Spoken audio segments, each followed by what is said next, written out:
Hello প্রিয় বন্ধুরা, কেমন আছো? আশা করি সকলেই ভালো আছো। আবারও চলে আসলাম নতুন একটি গল্প নিয়ে। গল্পটি শেষ পর্যন্ত শুনলে তোমাদের দাঁড়িয়ে যাবে ভার্সিটি লাইফের শুরু থেকে অনেক বছর ধরে গ্রামে যাওয়া হয়নি। এর মধ্যে পড়াশোনা শেষ করে ২-৪টি চাকরি পাল্টেছি, কয়েক মাস আগে বিয়েও করে ফেলেছি। ছোটবেলা থেকেই মফস্বলের মাটির সোদা গন্ধ আমার প্রিয়। একসময় স্কুলের ছুটি শেষ হয়ে গেলেও মায়ের কাছে আরও ২-৪ দিন থাকার বায়না ধরে কান্নাকাটি করতাম। শহরে ঘিঞ্জি পরিবেশ, দূষিত আবহাওয়ায় একসময় দম বন্ধ হয়ে আসতো বড় হবার সঙ্গে সঙ্গে কেমন করে যেন বাতাসের সীসার গন্ধকে আপন করে নিতে শিখলাম। গ্রামে বাবার বস্তা বলে যে কিছু আছে তা ভুলেই যেতে বসেছিলাম। হঠাৎ ছোট চাচার চিঠি পেয়ে অতীতের সব স্মৃতি মনে পড়তে লাগলো। আকবর চাচা আমার চেয়ে ২-৩ বছরের বড়, অনার্স কমপ্লিট করে সদরের পৈতৃক দেখভাল করছেন। বড় ৪ ভাইয়ের পর ছোট চাচা অবশেষে বিয়ে করতে চলেছেন। পাত্রী পার্শ্ববর্তী গায়ের, অনেকটা প্রেমে বিয়ে বলা চলে, তবে দুই পরিবারের সম্মতিতে বিয়ে হচ্ছে। এমনিতে গায়ে যাবার কোনো ইচ্ছে আমার ছিল না, তবে আমাদের দুজনেরই লম্বা একটা ছুটি রয়েছে সামনে।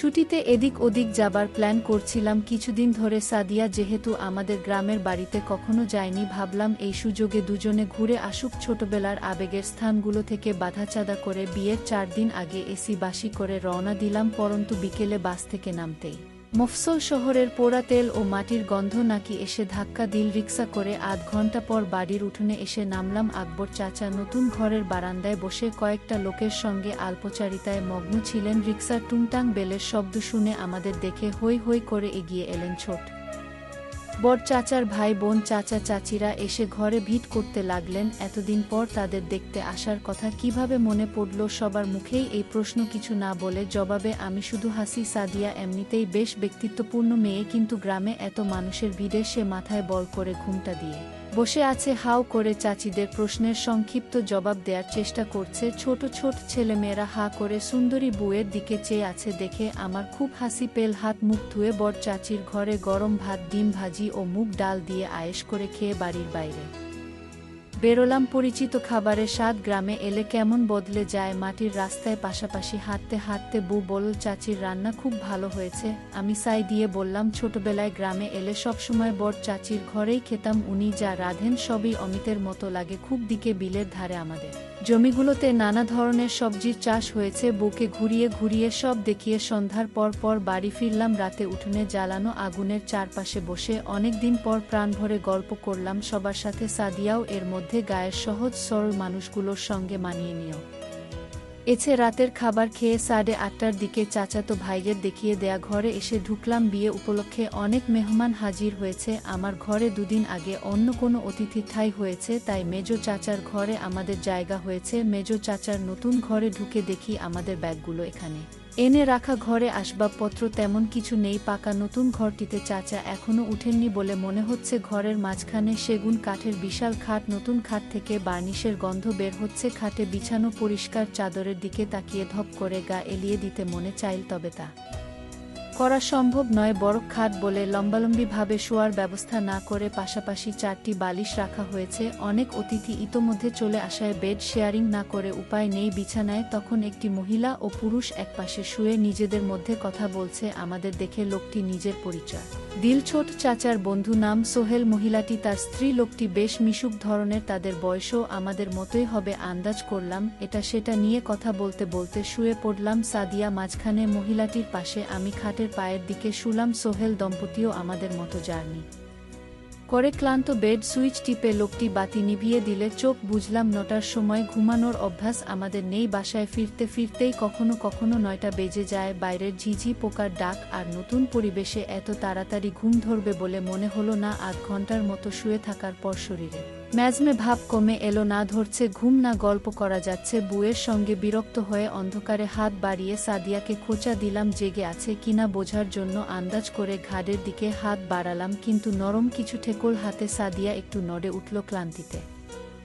সারাদিন বউয়ের সঙ্গে কিছু করার কথা মাথায় আসেনি। হঠাৎ করেই প্রেমিক মন জেগে উঠল। হাত মুঠো করে শুরু করলাম। অন্য হাত রাখতেই সাদিয়া কাত হয়ে আমার দিকে ঘুরে এলো। মাথা ঘষতে ঘষে বামে সরে এলাম। বউয়ের কপালে ঠেকুর গোল করে ঠান্ডা চকার শব্দে খেলাম। মাথার উপর ঘর গুটিয়ে ফ্যান ঘুরছে আওয়াজ অন্যদের শুনতে পাওয়ার কথা নয়। শেষবার যখন গ্রামে এসেছিলাম তখনও বিদ্যুৎও ছিল না। বছর 4 আগে পল্লী বিদ্যুতের আওতায় মানুষ কৃত্রিম আলো বাতাসের দেখা পায় কপালের পর নাকের ডগায়, গালের মসৃণ চামড়া হয়ে সাদিয়ার শুষ্ক নরম ভিজিয়ে খেতে শুরু করলাম। খেতে খেতে বুয়ের বাম হাতের জোর বাড়ালাম। বু নিচ থেকেই এক হাত নামিয়ে সামনেটায় হাত দাতে শুরু করল। কবজির চাপ পোলায় গিট খুলে আপনা থেকে হটকে গেল। অন্ধকারে 2 আঙ্গুলে খুলতে পারলাম না। নড়াচড়ার ফলে খাট মাঝে মাঝে ক্যাচকাচিয়ে উঠছে। অপর পাশে শুয়ে থাকা দম্পতিটিও সম্ভবত দেরি করে ঘুমিয়ে অভ্যস্ত। তারাও এপাশ ওপাশ করে ঘুমানোর চেষ্টা করছে বলে মনে হলো। মুখ ছাড়িয়ে পেছনে সরে এসে হাঁটুতে দিয়ে বসলাম। বিছানা থেকে নামতে নামতে ভাই বললেন, বাইরে যাবা গেলে আসো। খাট থেকে নেমে স্যান্ডেল পায়ে দিয়ে তার পেছন পেছন বাইরে বেরোলাম। গ্রামে এলে আর যাই হোক বেওয়ারিশ স্যান্ডেল পেতে অসুবিধা হয় না। ঘরের পাশে উঠোনের এক কোণে দাঁড়িয়ে চাচার বন্ধুটি সিগারেট ফুঁকছে। আমি কাছে যেতেই গোল্ড লিফের প্যাকেটটি বাড়িয়ে দিল, সঙ্গে লাইটার একটি সালাকা টেনে ঠোঁটে চেপে আগুন ধরিয়ে ভুসভুস করে ধোঁয়া ছাড়তে শুরু করলাম। শেষ করতে নাই আঙ্গুলের ফাঁকে সিগারেট রেখে আমার দিকে তাকিয়ে প্রশ্ন করলেন, আমি বুঝতে পারলাম না। বুঝো নাই হার্ড হয়েছিল তোমারটা বলে আমার লুঙ্গির দিকে নির্দেশ করলেন। সুতি কাপড়ের সামনের দিকটা একটু বেশি উঁচু হয়ে আছে। ও হাহা, আপনি লাইট জ্বালিয়ে ফেললেন। তাই আমি বিব্রত ভঙ্গিতে হাসার চেষ্টা করলাম। No problem, what happens. আমরাও ভাবছিলাম তোমরা ঘুমিয়ে পড়েছ। কতক্ষণ ধরে করতেছিলা? এই তো কয়েক মিনিট। হাত দিয়ে অবাধ্য শাবল চেপে ধরতে ধরতে বললাম। উনি সেটি লক্ষ্য করলেন। চাপ লাগতেছে। আমি বুকে নিয়ে বাইরে দাঁড়াই, তোমরা শেষ করে আসো। আরে না না, সমস্যা নাই। ভাইজের অতি উৎসাহ দেখে বিবনি খেলাম। আচ্ছা, সারারাত তো বাকি আছে। হে হে বলেই বাম হাতে লুঙ্গির উপর দিয়ে নিজের শাবলটা কচলাতে শুরু করলেন। ফ্রেশ হয়ে আসা দরকার বলে পশ্চিম দিকের অন্ধকারে হারিয়ে গেলেন। শুধু সিগারেটের আগুনের ছোট্ট বিন্দুটি চোখে পড়ছে। সোহেল ভাই ফিরে আসার পর অনেকক্ষণ ধরে আধো অন্ধকার উঠোনে দাঁড়িয়ে আলাপ চল। উনি চট্টগ্রামে একটি বহুজাতিক কোম্পানিতে চাকরি করেন। আকবর চাচার চট্টগ্রাম বিশ্ববিদ্যালয় পড়ালেখা করার সময় তার সাথে পরিচয় হয়। বাবা মা ঢাকায় থাকেন। উনি পড়াশোনা শেষ করে চট্টগ্রামেই চাকরি নিয়েছেন। আমাদের মতোই 6 মাস আগে বিয়ে করেছেন। তবে আমাদেরটি প্রেমের বিয়ে হলেও তাদেরটি পারিবারিকভাবে হয়েছে। সোহেল ভাই আমাদের চেয়ে কয়েক বছরের বড়, তবে উনার স্ত্রী আমার চেয়ে বয়সে ছোট। কথা বলতে বলতে দুজন বেশ সহজ হয়ে এলাম। কেউই কিছুক্ষণ আগে বিব্রতকর পরিস্থিতির কথা আর তুললাম না। সিগারেট শেষ করে বাথরুম হয়ে কলে ঠান্ডা পানিতে হাত মুখ ধুয়ে নিলাম। সোহেল ভাই বললেন, ওরা হয়তো লজ্জা পেয়ে আসছে না। আমার হাতে সিগারেটের প্যাকেট আর লাইটার দিয়ে ভেতরে গিয়ে নিজের স্ত্রী আর সাদিয়াকে ডেকে নিয়ে এলেন। বিরাট উঠানের চারপাশে সব চাচাদের আলাদা আলাদা ঘর। বাইরের পশ্চিম কোণে বাঁশবাগানের পাশে পাকা বাথরুম এবং চাপল। সাদিয়া এবং ভাবি মাথায় কাপড় দিয়ে আমাদের দিকে না তাকিয়ে সেদিকে চলে গেল ফ্রেশ হতে। ওরা ঘরে ঢুকে গেলে আমরাও ভেতরে এসে দরজা দিলাম। দিনের শেষে ভালোবাসায় সিক্ততা নিঃসরণ করতে না পেরে অতৃপ্তি নিয়ে ঘুমালাম। তাড়াতাড়ি ঘুমানোর পরও সকাল 8টায় ঘুম ভাঙল। জেগে উঠে দেখি সোহেল ভাই বা ভাবি কেউ বিছানায় নেই। সাদিয়া ঘরের এক কোণে রাখা ড্রেসিং টেবিলের সামনে বসে চুল ঠিক করছে। রাতের বিব্রত ভাব উবে গিয়ে খুশি খুশি ভাব দেখা দিয়েছে মুখ জুড়ে। চাচাত বোনেরা বলেছে নাস্তার আগে ওকে নিয়ে গ্রামে ঘুরতে বেরোবে, তাই হালকা সাজগোজ করে নিচ্ছে। বর 2 চাচি 3-4 পদের পিঠা বানাচ্ছেন অতিথিদের জন্য। সকালের মৃদু ঠান্ডা বাতাস, ঘন কুয়াশায় ভাব ওঠা পিঠা মন্দ লাগবে না। গ্রামে নাস্তা করতে করতে অনেক দেরি হয়ে যায়। সুবর্ণা ভাবিসহ আরও কয়েকজন শহরে মেয়ে বুকে সঙ্গে নিয়ে চাচাতো বোনেরা বেরিয়ে গেলে শার্ট গায়ে জড়িয়ে হাত মুখ ধুয়ে হাঁটতে হাঁটতে পশ্চিম দিকে এগোতে শুরু করলাম। বাঁশঝাড়, কলার বিশাল বাগান, আকাশচুম্বী শিমুল গাছের পর থেকে শুধুই বিস্তীর্ণ ফসলের এর মাঠ, নানা রকম শাকসবজি ও বিশালায়তন পাটক্ষেতের মধ্য দিয়ে যাতায়াতের জন্য রয়েছে সরু আইল। প্রথমেই একটি কুমড়ো ক্ষেত। এখানে এসে হাঁটা থামিয়ে সামনে পেছনে খুব মনোযোগ দিয়ে লক্ষ্য করলাম কেউ নেই। মিনিট 5 পর দ্রুত পায়ে কারো আসার শব্দ পেলাম। হ্যাঁ, লুনেই আসছে। আমাকে দেখে দূর থেকে চকচকে দাঁত ভাসিয়ে হেসে দিল, রবিন ভাই কেমন আছো? কাছে এসে দাঁড়ানোর পর প্রথম প্রশ্ন আমি ইতিবাচক জবাব দিয়ে কুশল বিনিময় সমাপ্ত করলাম। ছোটবেলায় লুনাকে শেষবার দেখেছি কয়েক বছরে। গায়ে গতরে অনেকে বেড়ে উঠেছে। সাদা লোকাট কামিজে বেগুনি পলকা ডট ডিজাইন উপর থেকে সরিয়ে গলায় পেঁচিয়ে নীল আমাদের বাড়ির কয়েক বাড়ি পরের এক চাচার মেয়ে লুনা ফর্সা হাসি খুশি মেয়েটি মায়ের মতোই উচ্চতায় খাটো পড়ালেখার কথা জিজ্ঞেস করায় বলল আগামীবার এইচএসসি দেবে 1 মাস পর টেস্ট পরীক্ষা কথা বলতে বলতে লুনা আইল ধরে সামনে এগিয়ে চল আমি পেছন সোহাগ কোথায় তা জিজ্ঞেস করায় বলল সে জানে না হাঁটতে হাঁটতে কয়েকটি জমি পেরিয়ে একটি পাটক্ষেতের সামনে দিয়ে যাবার সময় হঠাৎ থেমে 10 ফুটি মোটা মোটা পাট গাছগুলো দুহাতে সরিয়ে ভেতরে এক পা রেখে লুনা পেছন ফিরে বলল এদিক দিয়ে আসো রবিন ভাই। চারদিকে আরও একবার তাকিয়ে দুরু দুরু বুকে লুনার পেছন পাট সরিয়ে ভেতরে ঢুকে পড়লাম। 4-5 কদম যেতেই দেখা গেল পাট কেটে সরু পথ তৈরি করা আছে। হাঁটতে হাঁটতে ক্ষেতের মাঝখানে পৌঁছে দেখি বেশ খানিকটা পরিষ্কার জায়গা, আশেপাশে লম্বা পাট খোলা জায়গার উপর ঢলে পড়ায় সরুগুলি বা চট বিছানো। এই জায়গাটুকু উঁচু কোনো স্থান থেকেও কারো নজরে পড়ার কথা নয়। স্যান্ডেল খুলে লম্বা করে পাতা চটের উপর দাঁড়িয়ে তার উপর ফেলে দিল লুনা। আমার তাড়াহুড়ো দেখে লুনা খিলখিলিয়ে হেসে ফেল। আমি যে খুব একটা পাগল মানুষ তা নয়, কিন্তু গ্রামে এলেই পুরানো বন্ধুবান্ধবদের সঙ্গে দেখা হয়ে যায়। কাল রাতে সোহাগের সঙ্গে দেখা হলো। কয়েক বছর পর দেখা হবার পর থেকেই মেয়ে মানুষ নিয়ে রসালো সব গল্প করতে শুরু করল। গ্রামে সবসময় 2-4টে মেয়ে থাকে যারা একটু সাহসী হয়, পুটিয়ে ফেলতে পারলে এদের নিয়ে মন ভরে শহরে কোনো ব্যাঙ। আমি গ্রীষ্মের ছুটি পেলেই গ্রামে চলে আসতাম। সারাদিন বনে বাজারে ঘোরাঘুরি, কাঁচা পাকা নানান জাতের ফল খাওয়া,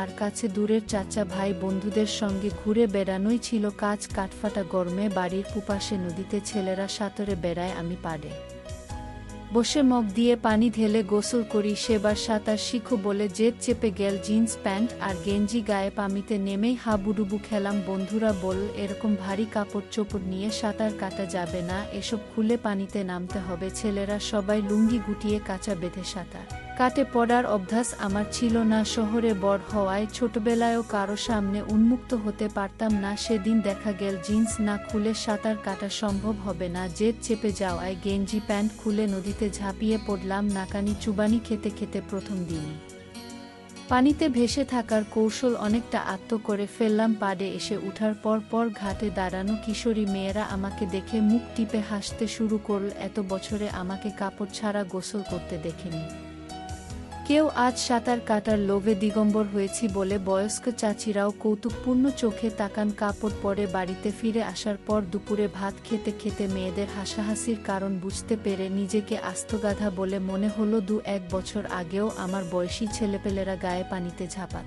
আগমনের পর সবাই কাঁচা বাঁধা শুরু করেছে। আমি সেটি খেয়াল না করে লোমে ঘেরা চিনসানো মেয়েদের সামনে পড়ায় তারা এভাবে হেসেছে। খাওয়া দাওয়া যেমনি চাচির ঘরে করতাম রাতে ঘুমানোর বেলায়, ও এঘর ও ঘরে বন্ধুদের সঙ্গে থাকতাম। সেদিন রাতের বিছানায় শুয়ে 4 জন গল্প করছি। কথায় কথায় সোহাগ সাঁতারের কথা বলল। কালো আমার উন্মুক্ত হয়ে পানিতে নামা উচিত। একথা বলার কারণ হলো আবারও মেয়েদের সামনে আমাকে হাসির পাত্র হতে দেখা। আমি প্রতিবাদ করে বললাম বাচ্চা থেকে বুড়ি সবাই যেভাবে আমার দিকে তাকাল তাতে আর কখনোই প্যান্ট ছাড়া তাদের সামনে চাই না। খোকন নামের ছেলেটি বিছানার অন্য পাশ থেকে বলল আমার দেখে মেয়েরা হেসেছে। খোকনের কথার পিঠে সোহাগ জিজ্ঞেস করল আমারটা দাঁড়ায় কিনা। ইতস্তত করে বললাম মেয়েদের নিয়ে চিন্তা ভাবনা করলে লম্বা আসক্ত হয়। খোকন জানতে চাইল আমি কাজ শুরু করেছি কিনা। প্রথমে ওসব ব্যাপারে কথা বলতে চাইছিলাম না, কিন্তু ওদের জোড়াজোড়িতে মাঝে মাঝে হাতের কাজ করার কথা বললাম। হাতের কাজ শেষ হলে যে অস্বাভাবিক আনন্দ দেহ ঠান্ডা করে দেয়, এ ব্যাপারেও বললাম। খোকন জিজ্ঞেস করল পক্ষী দাঁড়ালে এটি দিয়ে কিভাবে মেয়েদের সঙ্গে